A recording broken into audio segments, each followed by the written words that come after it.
George Stephanopoulos. Pretty high and mighty there, doing all that mansplaining. Well, let's do a little explaining about who George is. He parties with Jeffrey Epstein. Yep, George Stephanopoulos showed up at his house. This has been reported. It's known. It was reported discreetly because they got to protect, Stephanopoulos. It was December of 2010, and Jeffrey Epstein was sitting down for dinner with some of his famous friends, personalities who spanned the TV dial from morning to late night. There was George Stephanopoulos. I knew about Jeffrey Epstein. George Stephanopoulos did not. One of the highest paid men in television. What did George say when he got busted? I should have done more due diligence. It was a mistake to go. How much is this guy paid to tell the truth? You don't get paid $15 million to tell the truth over there at ABC. Here's something else you may not know about George Stephanopoulos. He was one of Bill Clinton's henchmen. Damn! Hello, ladies and gentlemen. I hope you're all having a great and wonderful day. Well, for ABC News and George Stephanopoulos, I think that's how you pronounce his last name, don't know, stupid name, it's not going too well for them. They're having a horrible day because now that they trying to say that, oh, well, Trump, you're the one that Trump is liable for rape and all that stuff, even though it was not in a criminal court, it was in civil. And of course, it doesn't stop the woke media, the far left, the propagandists to lie. And as they have lied to Trump and saying he was being liable for rape and other things like that, they are now being punished for it. They are now being severely issued. Now, we just keep on getting these W's, guys. We're getting them everywhere. There's a W here, there's a W there, there's a W here. There's W's everywhere. We're having them for breakfast, we're having them for lunch, we're having them for dinner. Sometimes we're even having it for freaking snacks. We keep on getting these W's, and here's one of them. It says, ABC News, George Stephanopoulos settles Trump defamation suit, forced to pay President-elect $15 million. Now, I think that this should have been more. I think it should have been closer to 100, give or take, million, probably more, because this is a pretty big issue, right? This is like you're lying, but we will take what we can get here because this really hurts ABC. It says ABC News and one of its leading hosts, George Stephanopoulos, agreed with President-elect Donald Trump to settle Trump's defamation lawsuit against them, avoiding a potentially costly trial. Court filings released Saturday's show. ABC News will pay $50 million just by December 24th as a charitable contribution towards a future presidential foundation and museum for Trump, according to court documents shared by the Fox News. The U.S. District Court of the Southern District of Florida also ordered ABC News and Stephanopoulos to add an editor's note to a March 10, 2024 article within 24 hours. The note, according to the settlement, will state that ABC News and George Stephanopoulos regret statements regarding President Donald Trump made during an interview by George Stephanopoulos with Republican South Carolina Representative Nancy Mace on ABC's This Week on March 10, 2024. Both defendants were also ordered to pay $1 million in attorney's fees to Trump's counsel no later than December 24th. And we are pleased that the parties have reached an agreement to dismiss the lawsuit on the terms in the court filing. It goes on to say that Stephanopoulos had repeatedly pressed Mace over the lawmaker's support for Trump, despite her personal story of suffering rape in her teenage years, according to the March 10th, 2024. So, without further ado, my friends, here's the actual clip of, really just trying to nail Nancy Mace on the whole Trump or rape thing, and of course, it didn't go pen very well to him a few months later. Judge for it today. I'm asking you a very simple question. And I answered it. You're shaming me for my political choices. I'm asking you a question about why you endorse someone who's been found liable for rape. It was not a criminal court. It was a civil court. It was a civil court. And by the way, she joked about the judgment and what she was going to do with all that money, and I find that offensive. I'm asking you about the man as a rape victim who's been shamed for years now because of her rape. You're trying to shame me again by asking me this political question. You've repeated that again. I think again, it's and offensive. Again. As a woman, I find it offensive. I'm for asking my political choices, I've endorsed the man that I believe is best for our country. It's not Joe Biden. And you looked at the dueling rallies yesterday in Georgia. Laken Riley's family was with Donald Trump. They weren't with Joe Biden. The same guy yesterday that apologized for calling her killer an illegal, who wasn't illegal. And here you are trying to shame a rape victim. I find it disgusting. I mean, you keep saying I'm shaming you. You are. The question, it is. How is the question asking you about a presidential candidate who's You're asking a rape victim. And there's no question about that. And you've courageously talked about that. Because I've been raped. I think that's disgusting. No, I'm questioning your political choices because you're supporting me. You're someone who's been found liable for rape. Actually, I'm not trying to shame you. You are. That's exactly what you're doing. You're not answering the question. And I think it's disgusting. Well, you're welcome to say that, but you have to answer the question. Why are you supporting someone who's been found liable for rape? I just answered your question. What is the answer? He was not found guilty in a criminal court of law.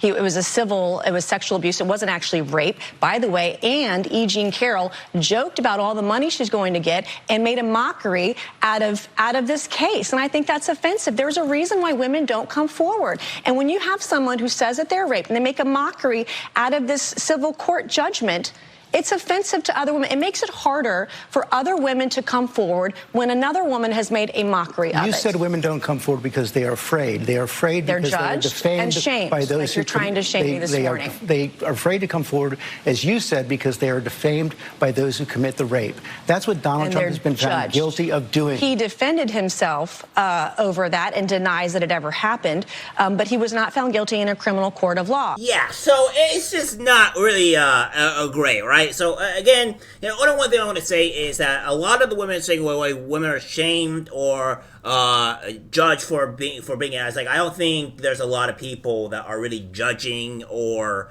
shaming women for something that has happened to them, right? I think the bigger issue is kind of what Nancy Mace has said before, or did a little bit about, is that we have a lot of women that will use sexual assault or any of the matter to use it to their benefit to bring down men, and that's just the reality. And that is what hurts women. Women hurt women. I have not ever seen a guy to where they shame a woman or what have you for being raped. I have never ever actually seen that. The only thing that I would say, though, is that men are not believing their stories anymore, and it's hurting women because of what women have been doing to men. So that's neither there or there. But be as it may, it is George Stephanopoulos pretty much saying that, trying to make it to where, oh, well, you were raped, but you were still supporting a person that had committed rape. It's why? And it's you are trying to shame her for supporting Donald Trump, even though that she was raped. It's pretty obvious on what you're trying to do here. And he got his just desserts. And what we have here from Mother Jones saying, why the ABC News settlement with Trump is complicated. Says here, the ABC News will pay $50 million to settle a defamation lawsuit that President-elect Donald Trump brought against the network, centered on incorrect comments that anchor George Stephanopoulos made about the civil suit against Trump brought by writer E. John Carroll. Of course, it says, it goes on to say here that Stephanopoulos was referring to the lawsuit brought by E. John Carroll, who alleged that Trump raped her in 1996 in the dressing room of a New York City department store, as my colleagues Russ Como reported, while the jury found that Carroll's attorneys did not prove the rape allegation. They did agree that Trump forcefully sexually abused and defamed her, and ruled that Trump had to pay Carroll $5 million. This is what, as Katie wrote, that the jurors did not find that Carroll had proven rape. Judge Lewis explained does not mean that she failed to prove that Mr. Trump raped her, as many people commonly understand the word rape. Indeed, he continued, as the evidence as trial recounted below makes clear, the jury found that Mr. Trump, in fact, did exactly that. Fortunately, rape is defined as a... I'm not going to go into that. But obviously, this is what's going on here, right? This is the situation. And... of course, we have this here. MSNBC host has just repeated the same lie that forced ABC to pay $50 million to Trump. I would just say, this feels like it has a real chilling effect. So, I mean, shout out to the standards department. Okay, standards is always making sure that we are keeping the bar high and substantive and accurate. But what George Stephanopoulos said in that interview, I mean, it seems to hold up with what the judge said after the fact. And now his news organization and himself, George Stephanopoulos himself, is paying $1 million of his own money to the lawyers, and ABC at $15 million. It's insane.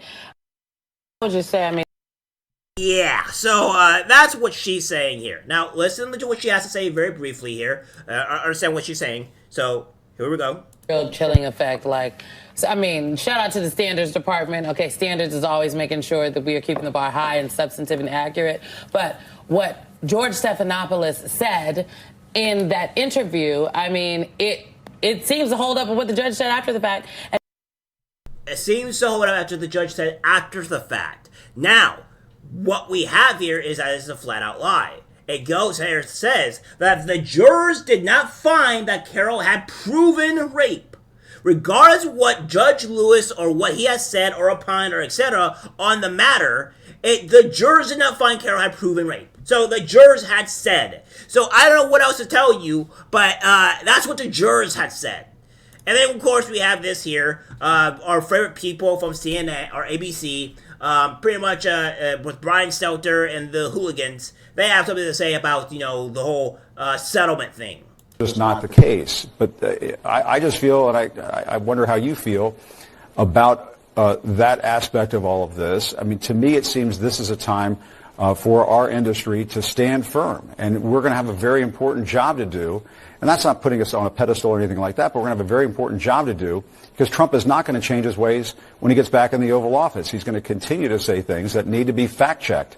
And you can't have the news industry worrying about this sort of stuff when they're just simply doing their jobs. Well, if some bend the knee, others have to stand up straighter. The former Time magazine editor Richard Stengel said this morning, Trump has sued dozens of publications and media outlets in the past, trying to, quote, intimidate the press into self-censorship, not to actually win any particular case. He did win in this case with a big payment, but that broader concern about self-censorship is one that I know many viewers and readers are worried about. And ultimately, That's Jim, right. as you know, we work for them. We work for the viewers, not for anybody else. That's right. All right, Brian Stelter, thank you very much. We appreciate it. We'll be right back. You disgusting, evil people, dude. I swear to God.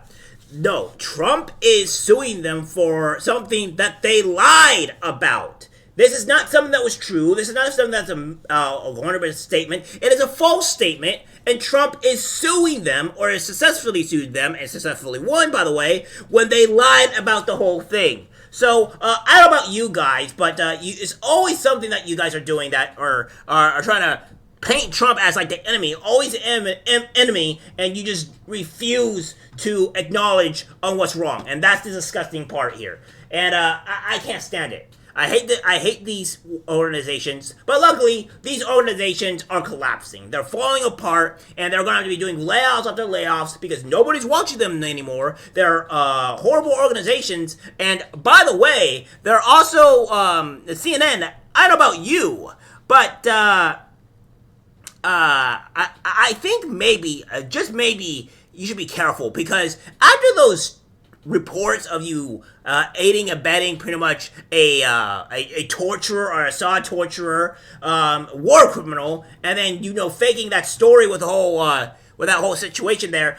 Yeah, I think maybe you should just keep your mouth shut because anything that you guys say at this point is completely mute, completely stupid, and not factual. All right, guys, that's it for the video. Like, guys, share. As always, take care, my friends. I'm disgusted by what I see in public. Even people closest to us can't be trusted. Cause it's algorithmic disease, the social media.